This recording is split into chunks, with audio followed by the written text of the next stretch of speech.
Hey dudes, this is Tiffany Paulsen, Susie in Friday the 13th Part 8, and you're listening to Tommy Throwback Kovac on Splat from the Past. Hey dudes, welcome to Splat from the Past, the only 80s themed horror and sci-fi show where things can get totally radical. Now today, I will be welcoming back my good friend Barbara Bingham from Friday the 13th Part 8, Jason Takes Manhattan. She's coming back on the show today. She's promoting a short thriller that she's passing, I believe, through the film festivals at this time, or pre-COVID, post-COVID, whatever. And we're going to talk about that, and we're going to talk about. There's another movie I saw her promote recently called Romance on the Menu that I'd like to ask her about. And just see how everything is down under, because she lives in Australia, and it's going to be great. Barbara is a sweetheart, and she's a lot of fun, and it's going to be great to have her back on again as we are waiting for the fucking results of this election. So, here is my new interview with Barbara Bingham.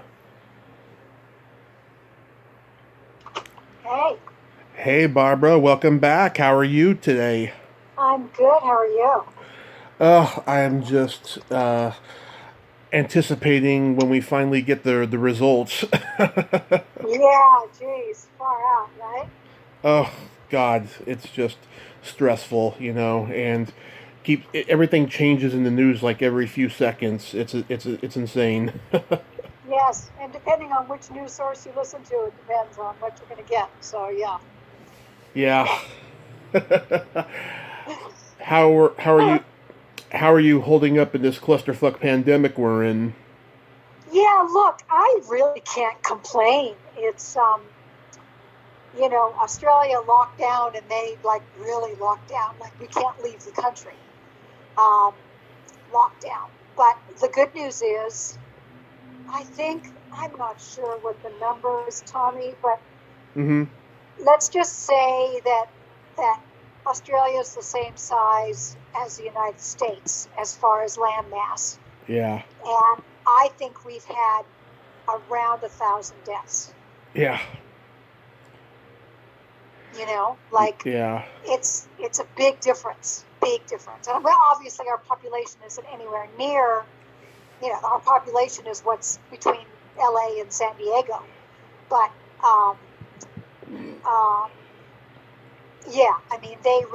they really locked us down. They locked down all the borders to all the different states. We couldn't fly. We couldn't, so we did it right. It's, our lives are back to normal pretty much. So that's the good news. Yeah. Over here on my side of California, we've only had maybe 75 or 80 deaths, which is good but terrible for the families involved. Oh, yeah. But, for sure. Yeah, but at least it hasn't been that bad. And we've had some fires up here too, but fortunately none of them have come even close to where we're at, so that's good too. Yeah, good. That's great. Yeah. So, tell me about Romance on the Menu, because I saw you promote that recently. Yeah. So that is a romantic comedy that I did here up in Brisbane back in December, and it has been playing on Netflix here, and got up to number 3, trending number 3. It was, an amazing response to it, and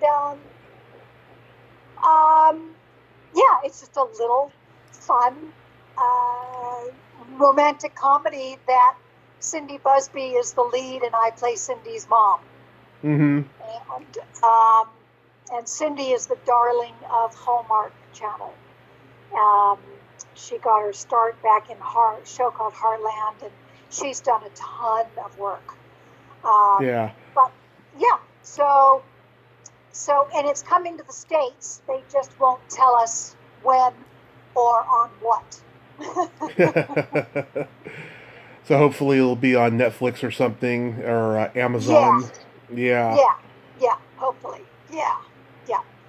But they're saying, in 2020, early 2021. So that's cool. So you shot it in the month of December, and then it's starting to get released. Late fall, early winter. So that's pretty cool.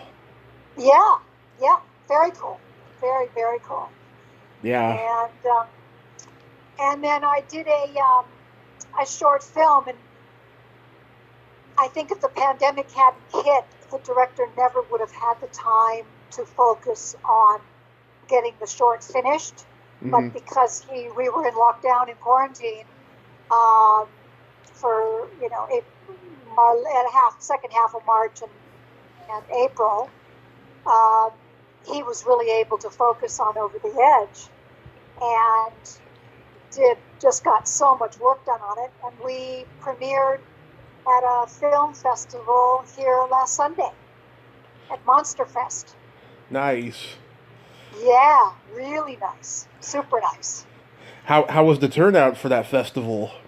Yeah, really good. We had an amazing turnout. I mean, the fact that it could be in a cinema was great, and the organizers were very COVID safe. And if you booked a ticket, then the seats in front of you, to the left and right of you, and behind you were all left empty. So, and it was in their big grand gold theater. So, yeah, we got a really great turnout, and it was amazing to see the movie was shot in 4K.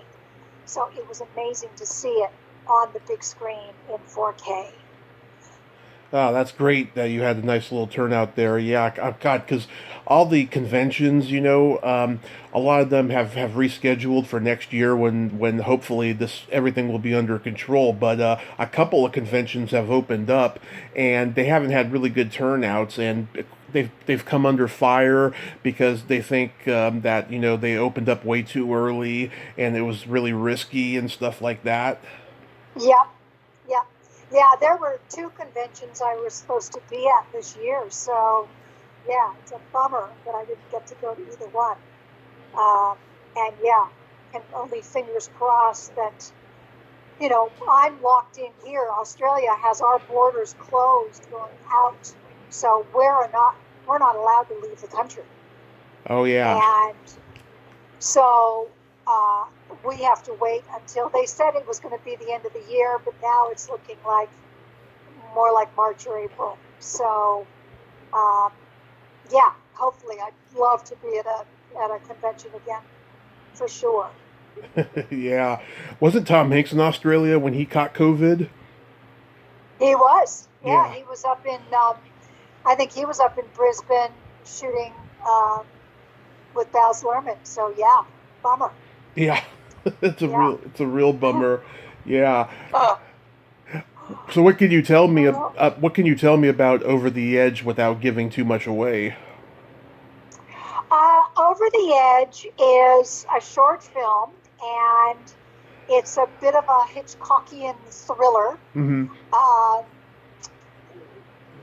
The concept of the film came about, Tommy, because where I live, mm-hmm. I look out across to a national park, and there's an escarpment that is across the valley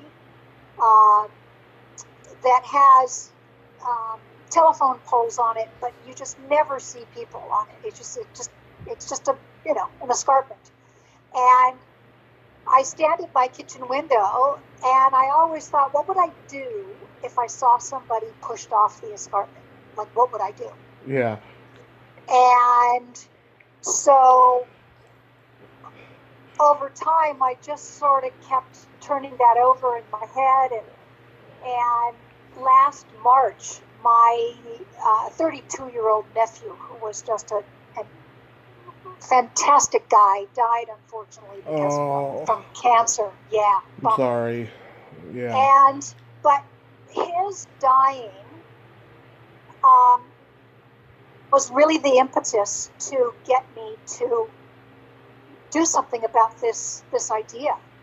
And I emailed Enzo Tedeschi, who's a horror thriller sci-fi director, mm-hmm. and we had only met once, and we had actually met on Instagram because he had posted a picture of Michael Paul Stevenson from Trolls 2.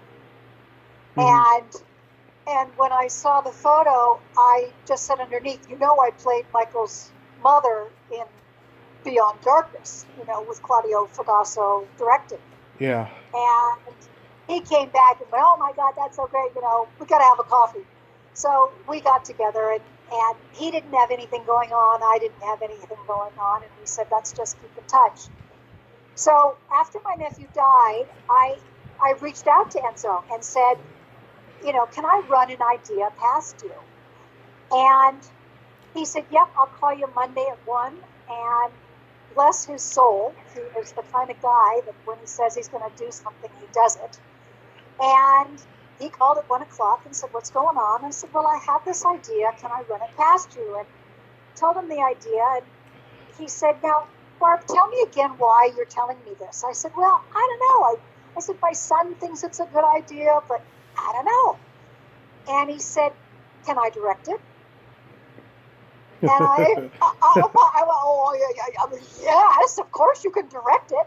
He said, okay, well, write me a script and let's do this. Nice.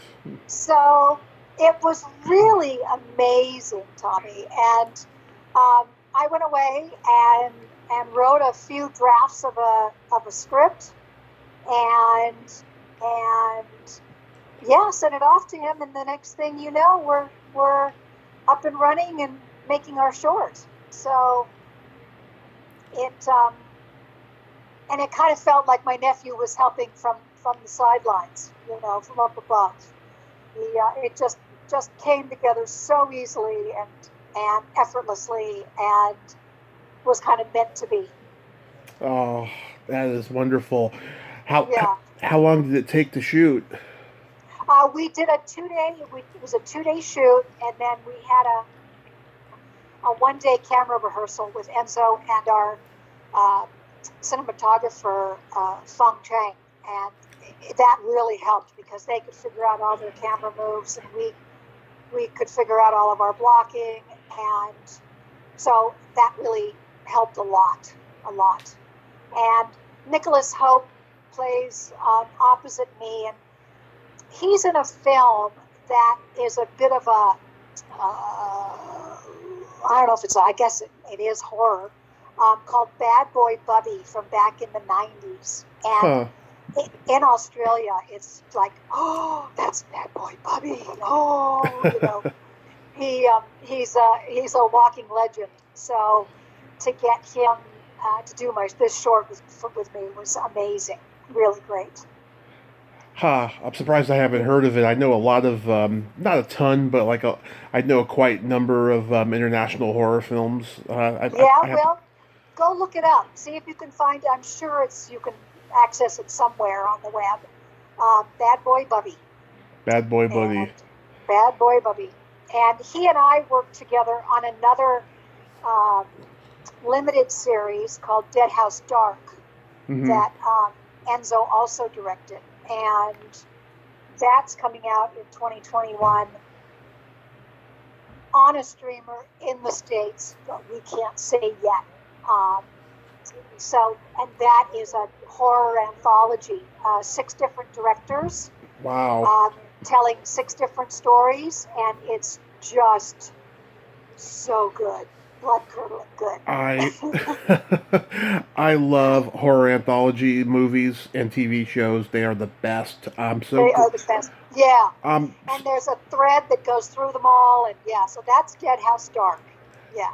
Yeah, I am so glad that they're making a comeback. And I know a girl at Fangoria named Rebecca McKendry. She made a horror anthology Christmas movie a couple of years ago, which I thought was a pretty clever touch to make them all, Christmas stories. Right. Yeah, I thought that was. Oh, that's awesome. That was pretty clever. Yeah, because I love Christmas horror movies too. I love it. Those are the best. Nothing like a Christmas horror movie. Those are the best. Yes, they are. Every Christmas now, I'm reaching out to Christmas horror movie people to interview and stuff, and it's a little, I love it. yeah, it's a little stressful though because the ones who are like in really obscure ones, they don't want to admit to be associated with them because back when they made them, they were like porn movies pretty much. Horror was not looked at Right. like it is now. Yeah, funny that. Yeah. And yeah, and one thing I noticed too about Over the Edge, the main character is a composer, and She is. yes, I love that because that's been missing from movies for a long time. You remember Phantom of the Opera and one of the Dario Argento movies had a composer in the lead. I thought that was a pretty clever touch. It's like no one has respect for music anymore because the music industry is all lousy now. That's right. Yeah. We gave her some.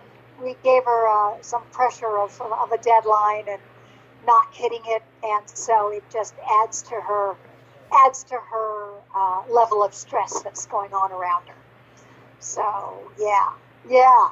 And Enzo and I have talked about making this into a long form, and it has a bigger story to tell, and especially after the screening on Sunday, we had so many people say, "Oh, I'd watch. I want to see more. I want to see a long form of this." So there's always a possibility, and on November 11th to 15th, we are going to be screening at the Coronado Island Film Festival. Mm-hmm. So people can go. It's all virtual this year, and we're in a group of shorts called Shorts That Cut Deep, and I think it's 7 films or 7 shorts, and we are in that. So if anybody wants to see Over the Edge between November 11th and 15th, you can get your ticket and go see it. Oh, From the comfort of your own living room. Yeah. That's so cool. Yeah, I'm gonna try to put some money forward and see it myself. So Great. I'll let you. I'll let you know if I do and how I like it and stuff. Oh, for sure. Absolutely. Yeah. Okay. Yeah. Love to hear what you think. Love to hear what you think. Yeah. Do you think you're doing probably the best work of your life now after being away for so long? Oh, absolutely. No question. There's something about turning 60 and you just don't give a fuck anymore. And you really don't care what other people think of your work or think of what you do. And there's a freedom and all the stuff that we worried about in our 20s and 30s and even into the 40s. It's just gone. It's really, for me, life has begun at 60. So I have, I feel like my career is just getting started. It's just awesome.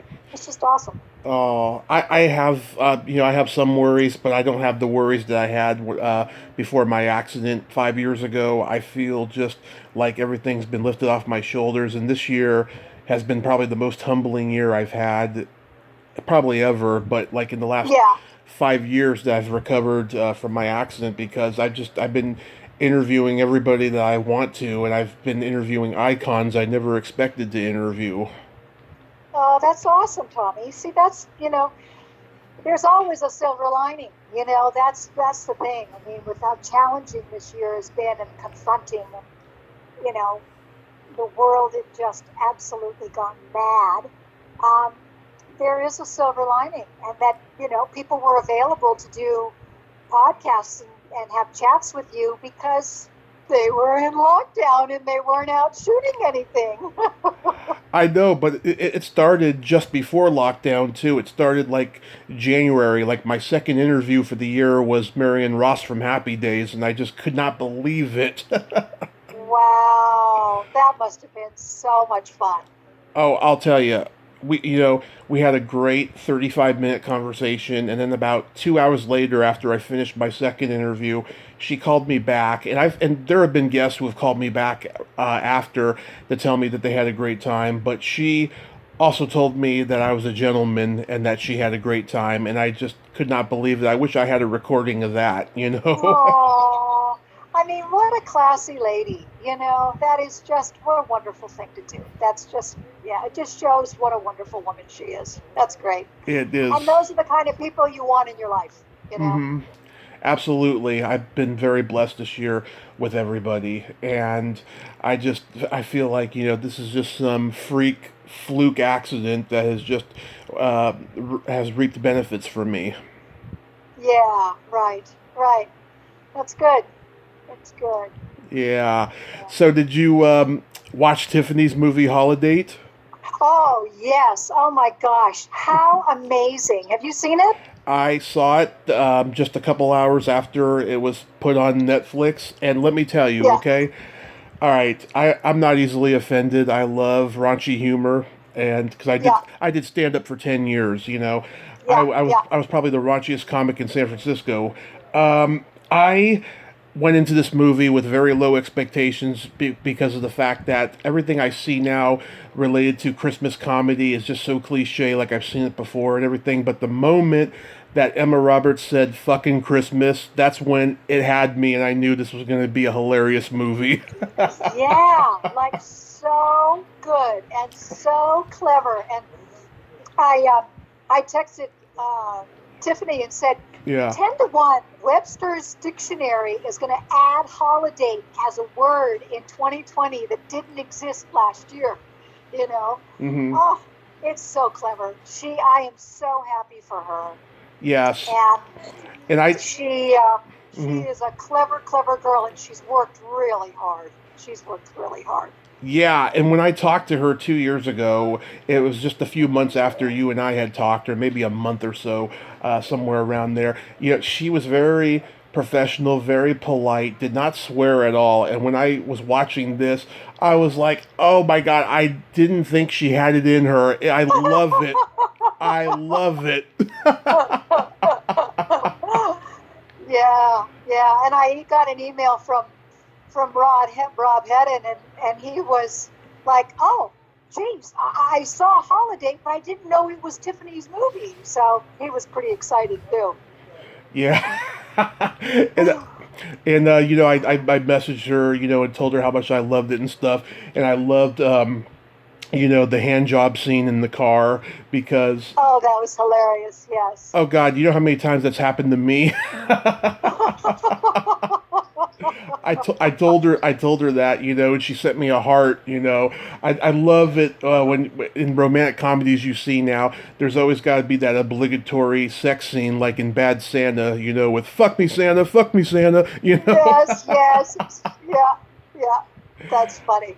Yeah, and Emma Roberts is so good in it. I actually interviewed her father Eric this summer without even it wasn't planned. Her stepmother had been on the show last year, and I thought she was coming on solo, but she surprised me with Eric. And I've met both of them at a convention before, and I was so fucking nervous that while I'm talking to his wife, I'm going on IMDb, looking up his filmography, and coming up with questions and writing them fast.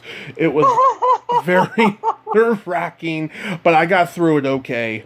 And he even gave me some really good sex education. They have a friend who invented the sex toy for men called the Rocket, and it enhances the older man's sexual performance in the bedroom. Oh my God! When he's got when he gets to a certain age and you get plaque building up in the penis, and I didn't even know that happened. I knew about the plaque building up in the heart, but not the genitalia. Now I'm not looking forward to getting old.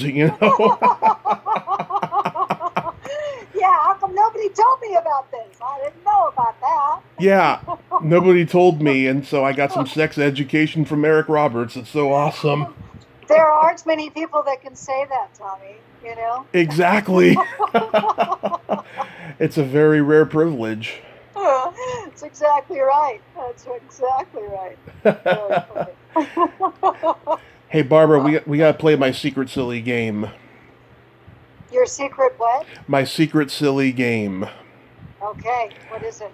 This is a series of silly slumber party questions. It's just pure fun, and there's no win or lose, and we can comment on each other's answers.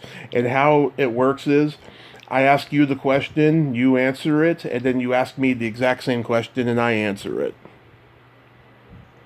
Oh dear. Okay. It's fun. Okay. I haven't been to a slumber party in a lot of years. Okay, I'll try to remember now. Okay. Barbara, are you ticklish? Oh my God, yes. My son tickles me all the time, and I'm just, it's just yes. Tommy, are you ticklish? Yes, very ticklish. I've been known to hit people in the groin. I'm so ticklish. Love What's your favorite part of the body? And it can be anything. Hands. I really like really nice formed fingers, both male and female. I always look at people's hands. I have very long fingers, by the way. Okay. What is your favorite part of the body? The belly button. Oh. We in Hawaii, because I'm from Hawaii, it's called the pico. Yeah. It's called the pico. Oh, I'm going to remember pico. That. Yeah, pico button. The pico button. Yes.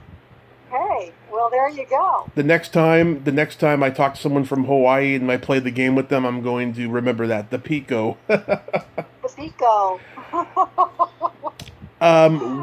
What color are your toenails painted?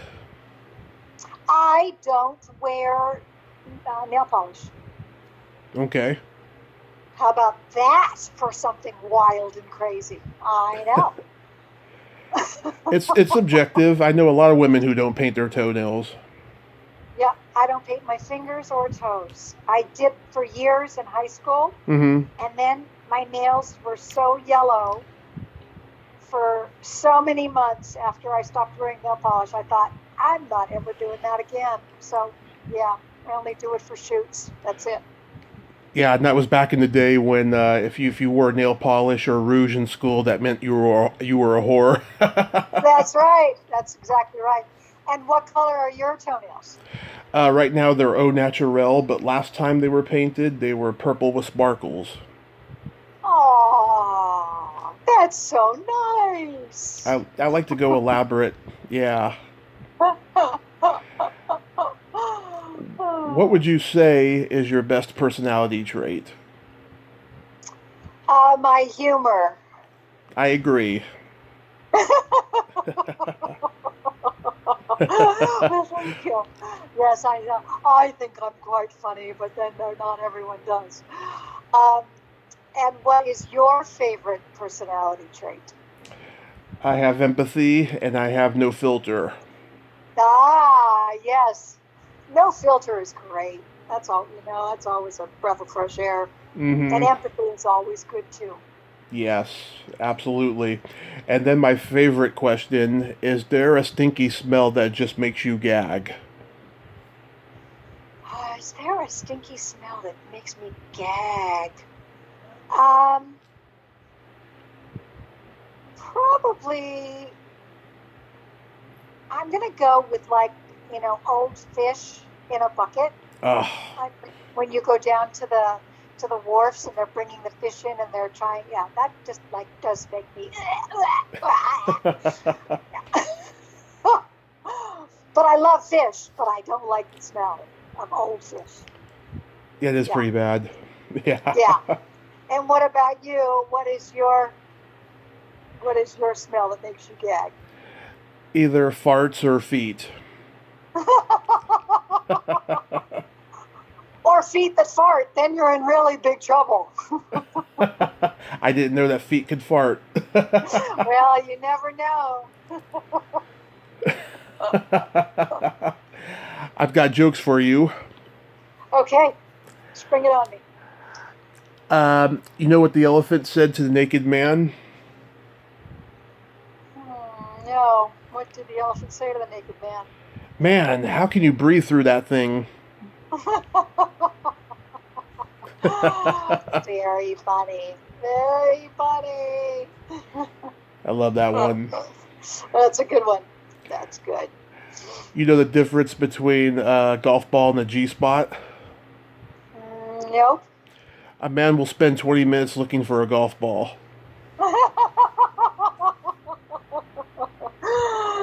Oh, so true. That's funny. That's a good one. That's funny. And can you know how you could tell if a gas station attendant just had sex? No. How? One of his fingers is clean. Oh, gross! Gross! Do you like the first two better? No! Were the first two better? Yeah, I think so. Oh my God. I'm sorry. Oh dear. That's okay. No, it's funny. Very funny. Yes. Well, over there it's morning, so you're starting the day off right with humor. That's right. You got it. Well, Barbara, I thank you so much for coming on again and promoting Over the Edge, and I hope it's a huge turnout for the showings of them. Yes, thank you, and I appreciate you taking the time, and yeah, have a good one. Let's hope all is well by the end of the day. And the world is back to normal again. Yes, let's hope it's back to normal again, and I hope your next projects carry out well too and safely.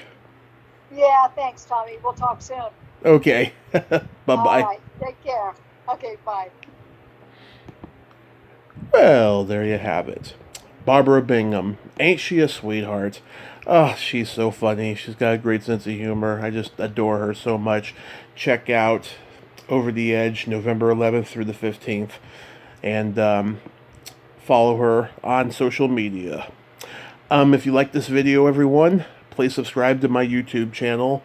Add me as a friend on Facebook. Join my Tommy Kovac comedian page on Facebook. Follow me on Twitter and Instagram and all that fun stuff.